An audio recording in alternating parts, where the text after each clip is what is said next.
What would you do if the sum of a life, the final accounting of a long and bitter family history, was a debt of £2 sterling? For Eliza Carter, that question was not a matter of fancy.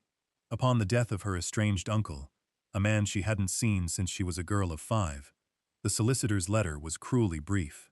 The estate was insolvent, save for a single, peculiar asset, a derelict plot of land on the windswept edge of Stormhaven Parish, containing the stone skeleton of a cottage and the ruin of a forgotten chapel. The land was worth less than the cost to draw up the deed, but it came with a final, insulting condition. To take ownership, she must first settle her uncle's last debt of £2. It was a sum that represented nearly everything she had in the world, but what happened next would prove that the smallest inheritances sometimes hide the greatest secrets.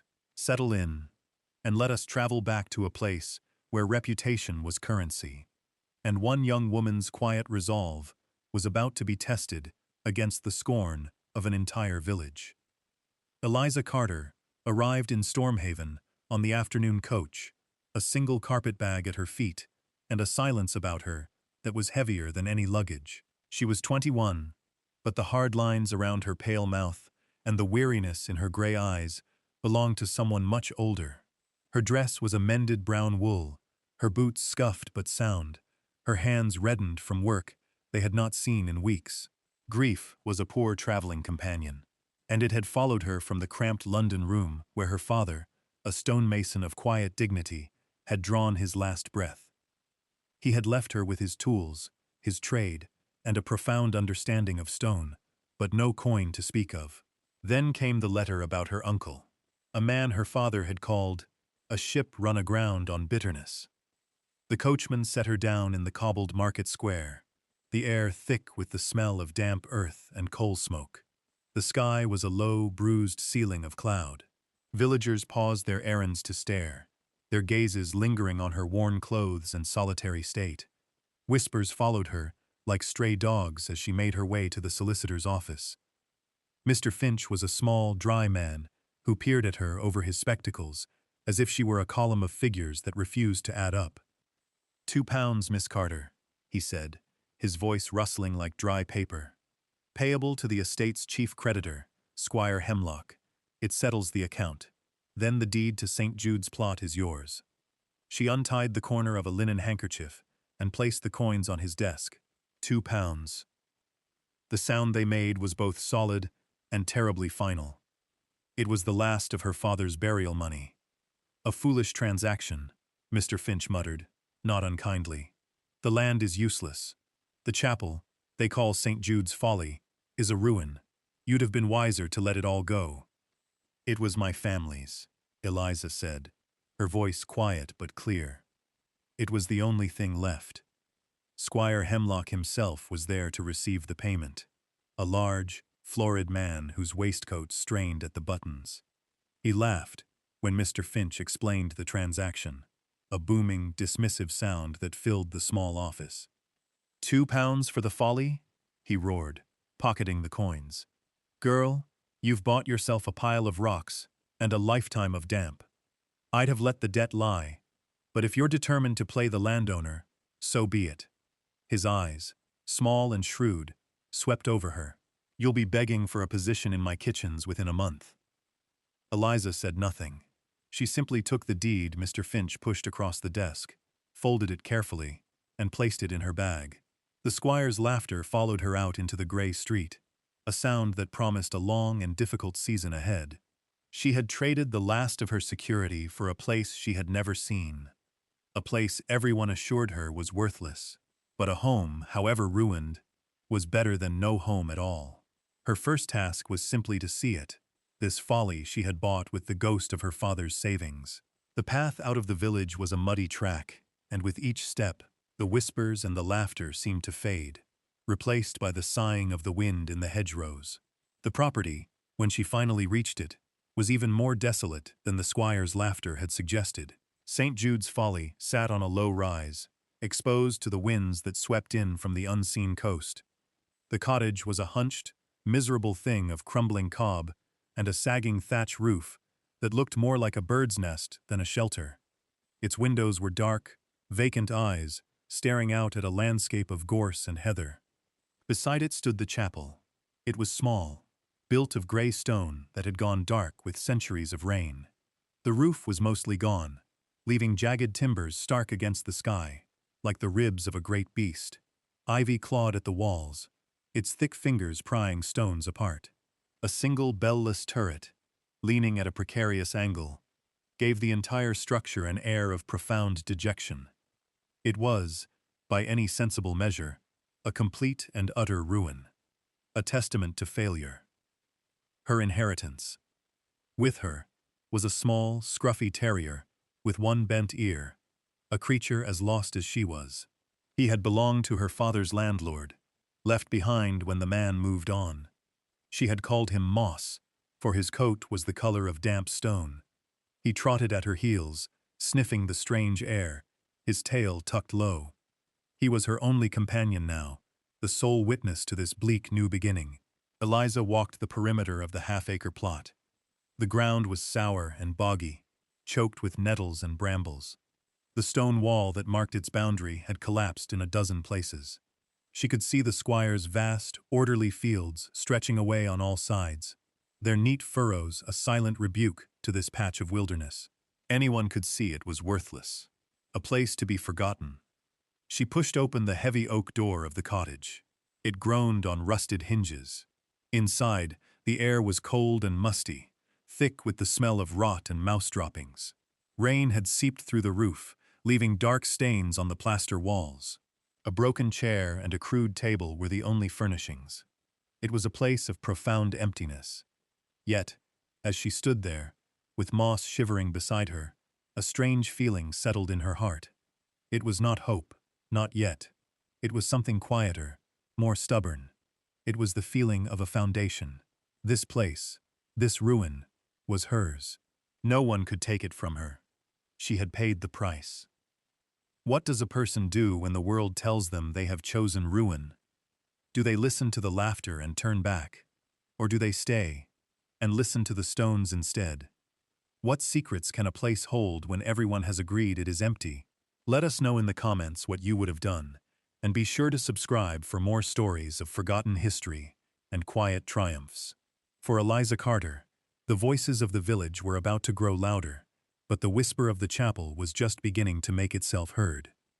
The following day, Eliza walked back to the village to purchase a few meager supplies: a sack of oats, a tin of tea, a tallow candle. Her presence in the general store caused an immediate hush, followed by a flurry of whispers that buzzed just at the edge of hearing. The shopkeeper's wife served her with a pitying smile that was sharper than any insult. As Eliza stepped back out into the market square, she found her path blocked by Squire Hemlock. He was flanked by two tenant farmers, who smirked at his side. "Well, well," the squire boomed, his voice carrying across the square. "The lady of the manor. Have you come to your senses yet?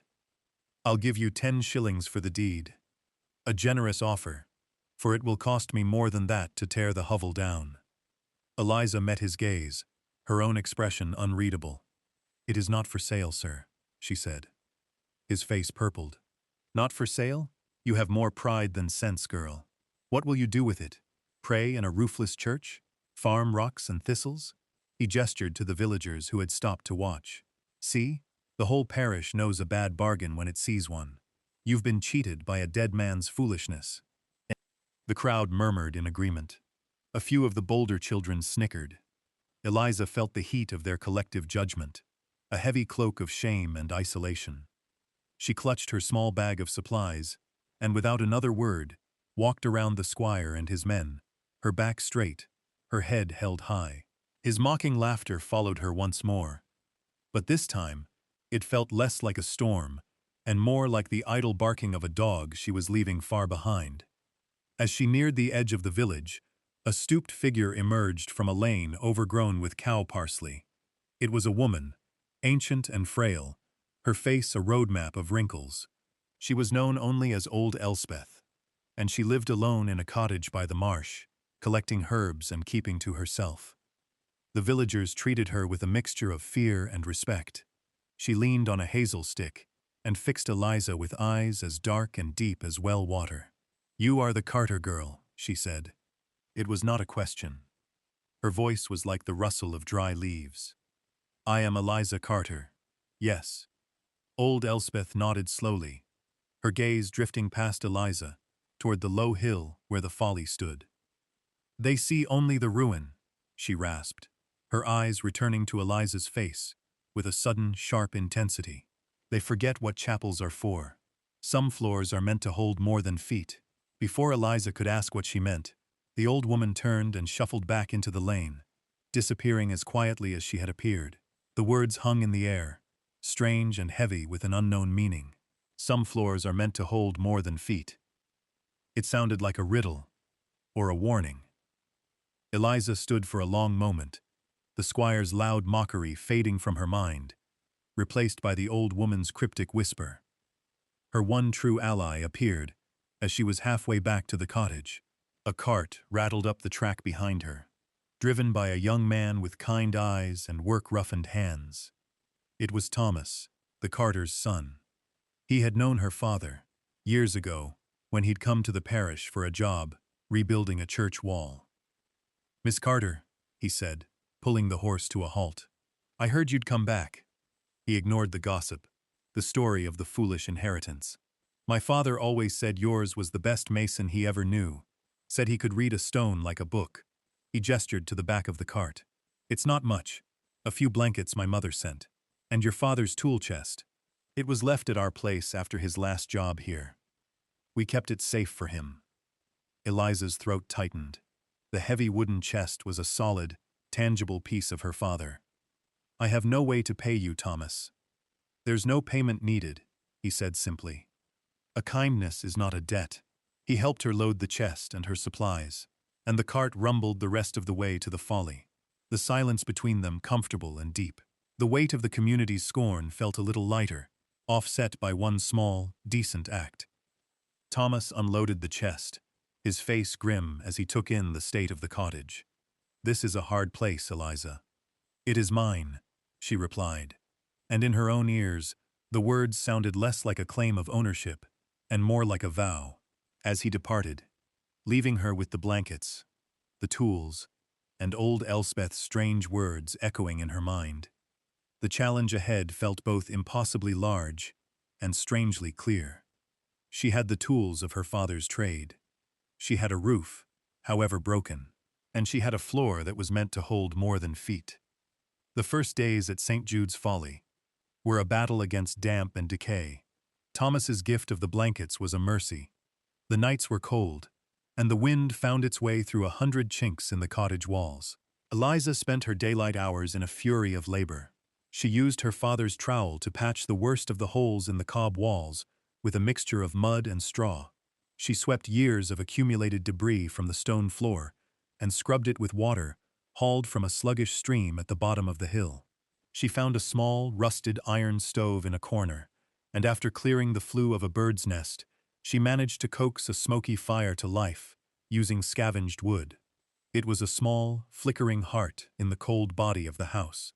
Moss, the little terrier, was her constant shadow.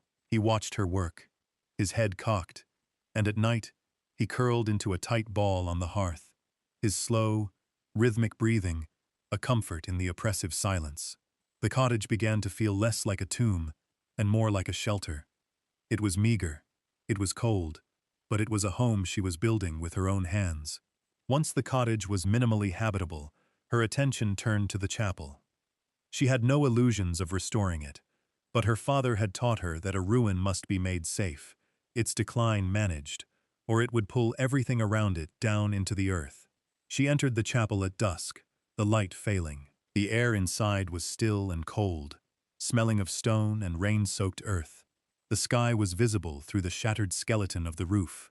Pigeons scattered from the rafters with a clap of wings. The space was larger than it looked from the outside, with a simple nave and a raised chancel where an altar of carved stone still stood, green with moss. The floor was paved with large, irregular flagstones, worn smooth by the feet of generations long dead.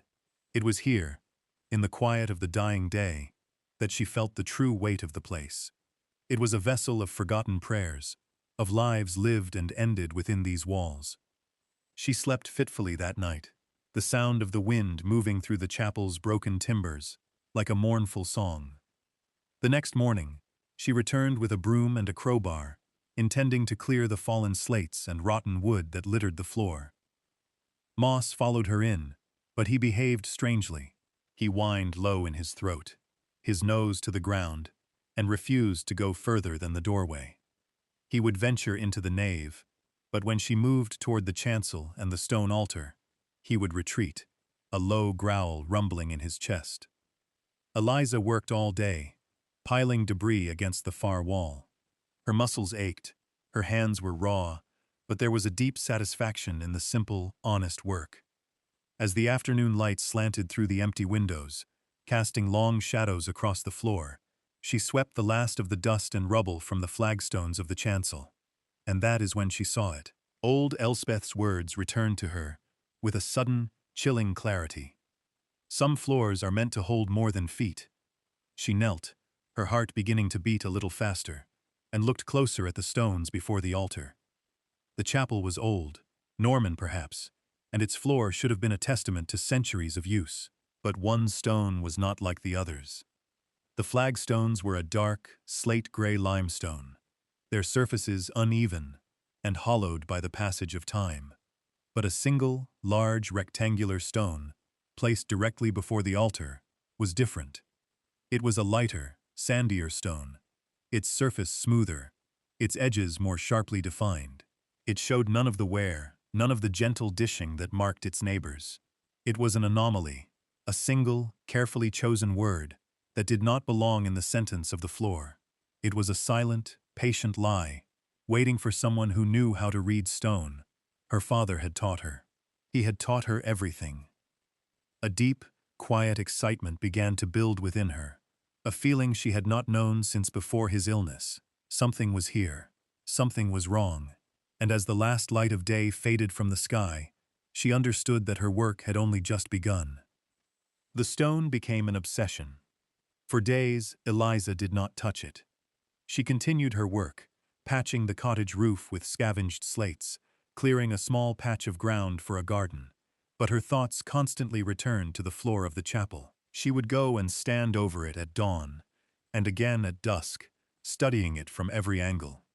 She ran her fingers over its surface, feeling the difference in texture, the crispness of its edges, compared to the soft, worn shoulders of the stones around it. It was a stranger in a crowd of familiar faces. A memory surfaced, sharp and clear. She was a small girl, sitting on a low wall, watching her father work. He was pointing to a newly set stone in a church archway. "See, Lizzie," he had said, his voice gentle. "A good mason makes his work belong. A poor one leaves a scar, but a clever one can make a new stone look old, or hide a new stone where no one thinks to look. The secret's in the setting, and in the telling." He had tapped a small, almost invisible mark at the corner of the stone with his chisel. "And in the mark he leaves behind." She went back to the chapel, a candle in her hand, the night pressing in around the small circle of light. Moss waited at the door, whining softly. Eliza knelt and examined the edges of the anomalous stone. There, in the lower right corner, almost lost in the shadow of the mortar, was a tiny, incised mark. It was not her father's mark, the simple crossed hammers he had used. This was different, a compass and a star. It was a symbol she had seen once, in one of her father's old books, a mark of a guild of masons who had worked centuries ago, known for their skill in concealment and secret chambers. Her breath caught in her throat. This was not a repair, it was a door. The stone was a lie, a carefully constructed one. It was meant to look like it belonged, but it was younger, harder, and set with a finer, more modern mortar than the crumbling lime and dirt between the other stones. Someone, long ago, had lifted the original floor and replaced it with this. The question was why. The quiet of the chapel seemed to deepen, filled with the weight of that single, unspoken question. She felt a tremor of fear, but it was overshadowed by a fierce, rising curiosity. The villagers saw a ruin. Squire Hemlock saw a pile of rocks, but her father had given her eyes to see the truth. She made her decision. The next morning, she carried her father's heavy tool chest into the chapel and opened it. The familiar smell of oiled steel and wood shavings filled the air. She took out a heavy mallet, a set of iron wedges, and a long, flat crowbar. The tools felt balanced and true in her hands, an extension of the man who had taught her to use them. She stood over the stone for a long moment, gathering her resolve. This felt like a violation, a breaking of a long-kept silence. But old Elspeth's words, her father's memory, and the silent insistence of the stone itself urged her on. She took a deep breath of the cold, still air and set the first wedge into the fine seam of mortar. Whatever was beneath that stone, it had waited long enough. The labor was slow and arduous. The mortar was stubborn, and the stone was immensely heavy. Eliza worked with a methodical patience her father would have recognized, tapping the wedges in, one by one, listening to the subtle shifts and groans of the stone. Sweat beaded on her brow and ran down her back, despite the chill in the air. Her arms and shoulders ached with a deep, burning fatigue. Moss, emboldened by the noise and activity, crept into the chapel and lay down near the altar, watching her with intelligent, worried eyes. The rhythmic tap-tap-tap of the mallet was the only sound, a tiny, determined heartbeat in the vast silence of the ruin. For hours, nothing happened. The stone refused to yield. Doubt began to creep in. Perhaps she was wrong. Perhaps it was just a strange repair, a whim of a long-dead mason. The laughter of Squire Hemlock echoed in her memory. Farming rocks and thistles. Was that all she was doing? Fighting with a piece of rock that meant nothing? She sank back on her heels, exhausted and discouraged, her hands blistered and raw. The light was beginning to fade outside. Moss whined and nudged her hand with his wet nose, as if urging her to continue. She looked at the stone, then at her father's tools lying beside it. He would not have given up. With a renewed surge of determination, she repositioned the crowbar, finding a point of leverage where a wedge had slightly widened the crack. She put her entire weight on the end of the iron bar. There was a grating, scraping sound, and then a deep, resonant crack that echoed through the chapel. The seal was broken. The stone shifted, just a fraction of an inch, but it was enough. Hope surged through her. She worked the crowbar deeper, heaving with all her strength. Slowly, painfully, the great stone began to tilt upwards, rising from the bed it had occupied for centuries. It came free, with a final groan of protest, tipping onto its side. Eliza stumbled back, breathing heavily, her heart hammering against her ribs. Below, where the stone had been, was a square of perfect, impenetrable darkness. A void. A scent rose from the opening. Not the smell of damp earth she had expected, but something else entirely. It was the smell of dry, still air, of leather and dust and time itself, an ancient breath released from its prison. She stared into the blackness, her candle flickering in the sudden draft. The laughter, the scorn, the hardship, it all fell away. There was only this silent, waiting darkness. She had listened to the stone, and it had opened its heart to her. Whatever lay within, her life was irrevocably altered. She retrieved her candle, her hand trembling so much that the small flame danced wildly, casting skittering shadows on the chapel walls. Shielding it with her body, she knelt at the edge of the opening and cautiously lowered the light into the void. The darkness drank the flame, but as her eyes adjusted, shapes began to emerge from the gloom. It was not a deep pit or a grave, but a small, stone-lined chamber, a crypt no more than 4 feet deep and perhaps 6 feet square. The air that rose from it was cool and dry, a testament to the skill of the mason who had sealed it. And it was not empty. Arranged neatly on the floor of the chamber were 3 metal boxes, dark and heavy-looking, their surfaces filmed with a fine layer of dust.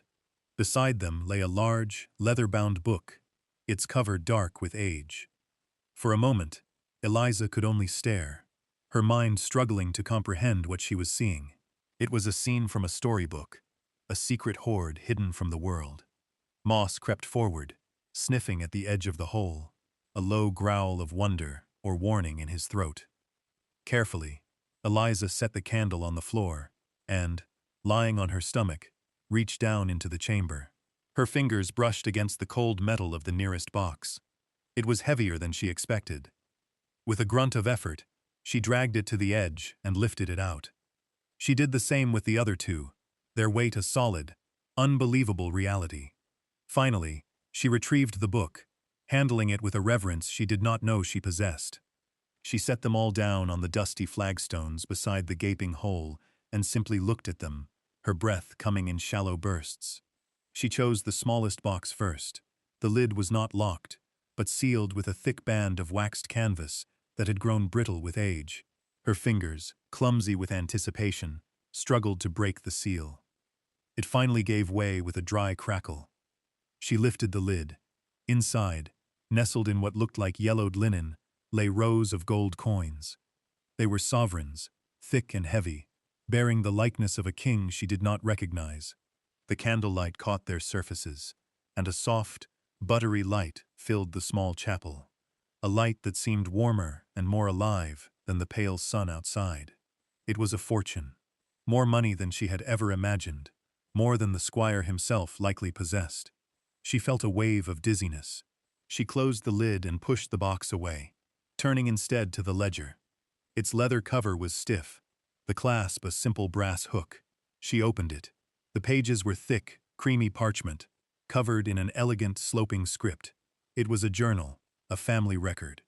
The first entry was dated 1651. It spoke of war, of Cromwell's men, of a family, the Peverills, who had held to the old faith. They had built this chapel for their private worship, and when the soldiers came, they had hidden their wealth, and more importantly, their sacred books and relics, in this secret chamber, sealed by a loyal mason. The writer, a man named Alaric Peveril, wrote of his hope that a future generation, a time of peace, would find it and restore the chapel. The last entry spoke of fleeing, of entrusting the secret to God's keeping. Eliza slowly turned the pages. Tucked between them were deeds, charters, and a family tree that ended, 2 centuries later, with a single, lonely name, her own great-grandmother, who had married a simple farmer named Carter. Her uncle, the bitter, ruined man, had never known. He had lived and died on this land, ignorant of the legacy sleeping beneath his feet. The gold was astonishing, but this book, this was the true treasure. It was a history, a story, a line of faith and endurance that led directly to her. She was not the inheritor of a worthless ruin. She was the guardian of a sacred trust. Sitting there in the candlelight, the cold of the stone floor seeping into her bones, Eliza Carter finally understood. She was home. That night, a storm rolled in from the sea. It was no ordinary autumn squall, but a gale of furious, elemental power.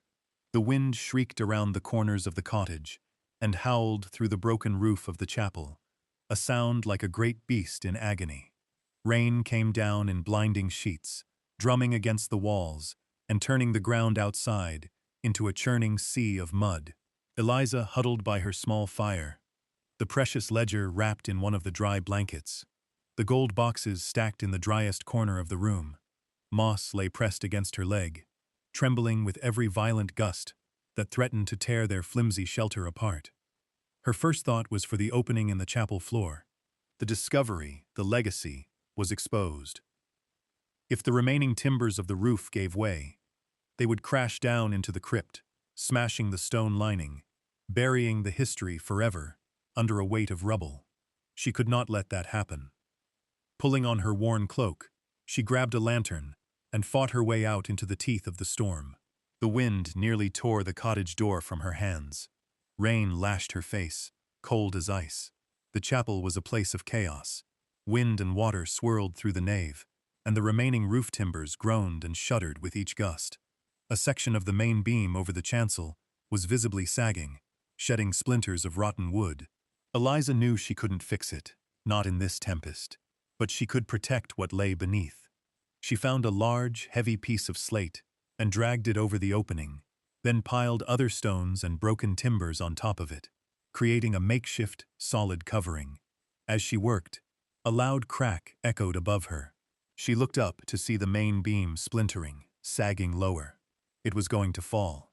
She scrambled back just as it gave way with a deafening roar, crashing down precisely where she had been standing, landing with immense force upon the pile of stones she had just created. The makeshift shield held. The crypt was safe. Shaking and soaked to the bone, she was about to retreat to the cottage when she saw a faint light bobbing down the muddy track. It was a lantern, carried by a man struggling against the wind, followed by a woman clutching a small child. Their cart, she saw, had overturned further down the lane, one of its wheels shattered. They were shouting something she couldn't hear over the storm. They were strangers, and they were in desperate trouble. Without a second thought, she waved her lantern, guiding them toward the flickering light of her cottage. They stumbled inside, gasping, their clothes plastered to their skin. The man was a tinker, his wife and son beside him. Their name was Finch, no relation to the solicitor. "The bridge is out," the man gasped, shivering violently. "We saw your light. A blessing." Eliza gave them her last dry blanket and the space closest to the fire, brewing them tea from her small supply. They huddled together, their fear slowly giving way to exhaustion. Just as a fragile calm settled in the small room, there was a loud pounding on the door. Eliza opened it to find Squire Hemlock, his face a mask of fury, rain streaming from the brim of his hat. "I heard the crash," he yelled over the wind. "The folly is coming down. I'm declaring the structure unsafe. You will vacate immediately." Eliza stood in the doorway, small and drenched, but her voice was steady. "My home is standing, sir, and I have guests." The squire peered past her, his eyes widening as he saw the tinker's family by the fire. He seemed momentarily thrown, his blustering authority faltering in the face of this simple act of shelter.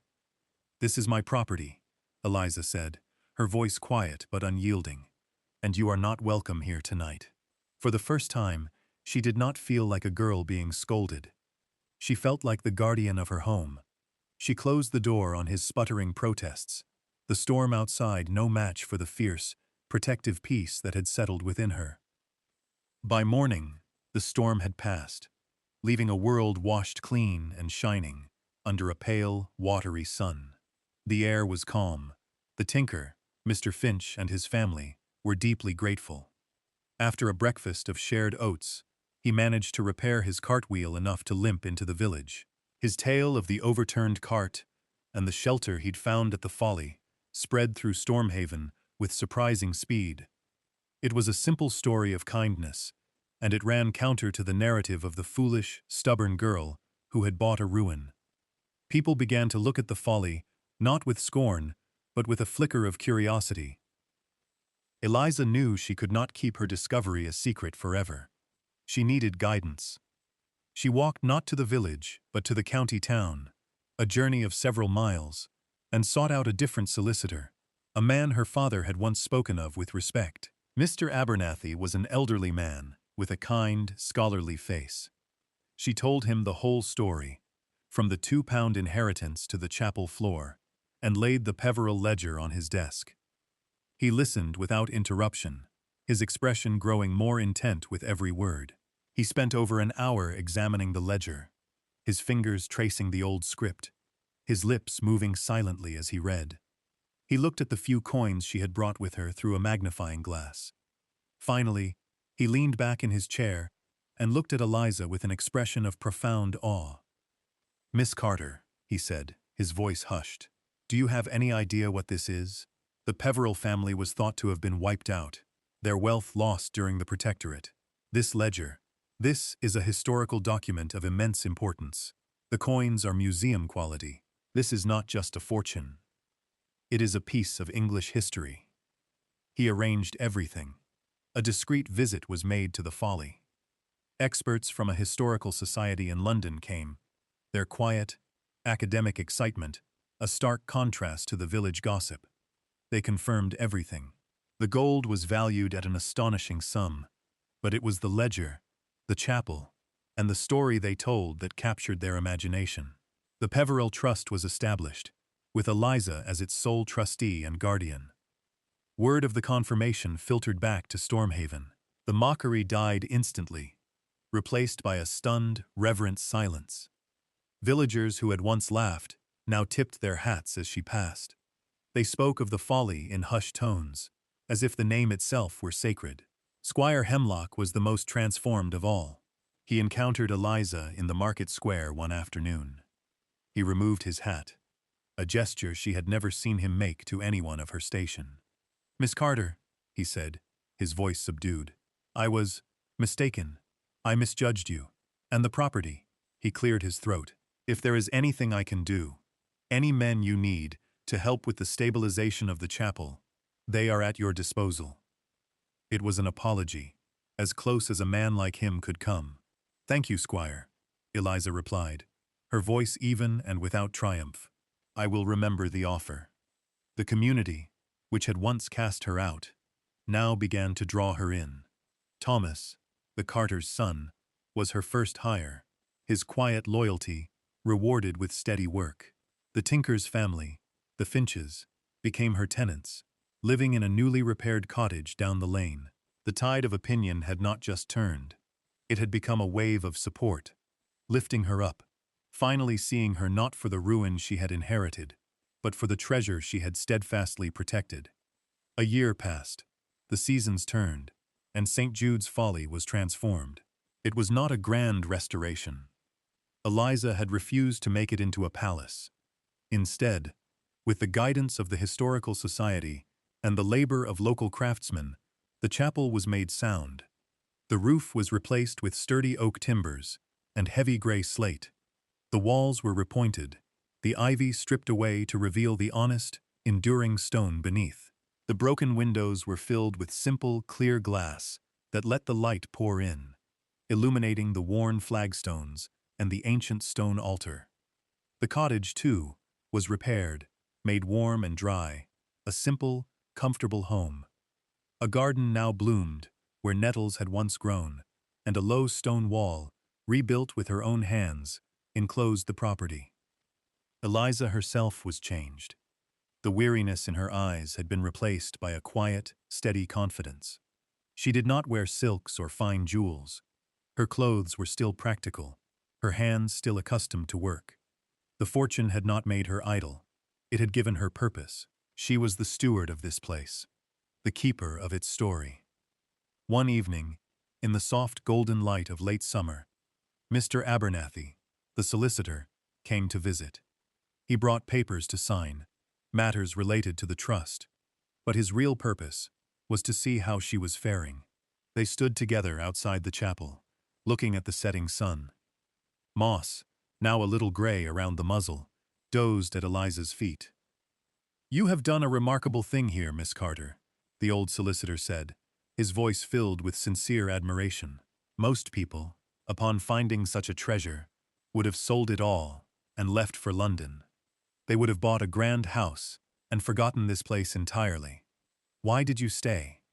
Eliza looked at the small, sturdy chapel, its stones glowing warm in the last light of the day. The setting sun shone through the new glass, making the interior luminous. She thought of the Peveril family, of their faith and their fear. She thought of her father and the dignity he found in his work.